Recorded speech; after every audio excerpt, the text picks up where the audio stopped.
Hi friends, welcome to my channel. CM గారి ఇంటి నుంచి సీఎం గారి పిఏ అయితే ఆనంద భైరవి వాళ్ళ ఇంటికి వస్తారు. ఇక హాల్లో అందరూ కూడా ఉంటారు. ఇక అప్పుడు ఆయన వచ్చి, సీఎం గారి కూతురు పెళ్లి ఉంది మేడం, దానికి స్పెషల్ గా మీకు ఇన్విటేషన్ ఇమ్మన్నారు అని ఆ ఇన్విటేషన్ అయితే ఆనంద భైరవికి ఇస్తూ ఉంటారు. ఆ ఇన్విటేషన్ చూసి ఆనంద భైరవి చాలా సంతోషంగా ఓపెన్ చేసి చూస్తూ ఉంటుంది.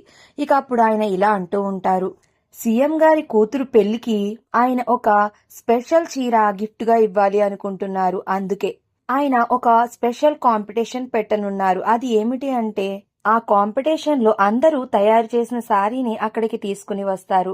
ది బెస్ట్ శారీని సెలెక్ట్ చేసి ఆ శారీ తరపున కంపెనీకి మంచి బ్రాండ్ ని, మంచి గుర్తింపుని, ఇక మంచి బహుమతిని కూడా సీఎం గారు అందజేయనున్నారు మేడం అని అయితే చెప్తూ ఉంటారు.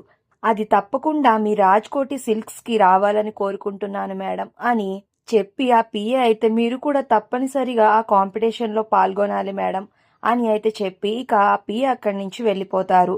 ఇక అప్పుడు ఆనంద భైరవి దర్శన్ శరణ్యలతో ఇలా అంటూ ఉంటుంది, మనం ఎలాగైనా సరే ది బెస్ట్ సారీస్ రెడీ చేసి మనమే విజేతగా నిలిచి రాజ్కోటి సిల్క్స్ కి మంచి గుర్తింపును తీసుకురావాలి అని ఆనంద చెప్తూ ఉంటుంది.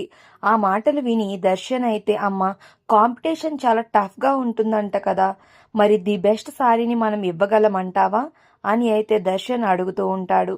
మనం ఖచ్చితంగా ఇవ్వగలం. దానికి మన తెలివి, మన ఆలోచనలే ఆయుధం. దానితో పాటు ఒక కొత్త అస్త్రాన్ని కూడా నేను ఇప్పుడు వాడబోతున్నాను. అది ఎవరో కాదు, ది గ్రేట్ ఆదికేశవులు గారు. నాకు చీర నేయడం గురించి మొత్తం నేర్పింది ఆయనే. ఇప్పుడు నేను ఆయన్ని కలిసి ఆయన సహకారాలతో మంచి డిజైన్ ని చేయించబోతున్నాను. నేను ఆయనతో మాట్లాడతాను అని ఆనంద చెప్తూ ఉంటుంది దర్శన్ వాళ్ళకి. ఈ మాటల్ని అయితే కాంచన చాటుగా ఉండి వినేస్తుంది. ఇక వినేసి ఇక వెంటనే ఈ విషయం మొత్తం దామినికి అయితే చెప్తుంది. ఇక దామిని వినేసి, అయితే మనమే ఆ ఆదికేశవులని ముందుగా వెళ్ళి కలిసి ఆ డిజైన్ ని మనం పట్టేసి ఆ చీరని మనమే వర్కౌట్ చేద్దాం అని దామిని అంటూ ఉంటుంది.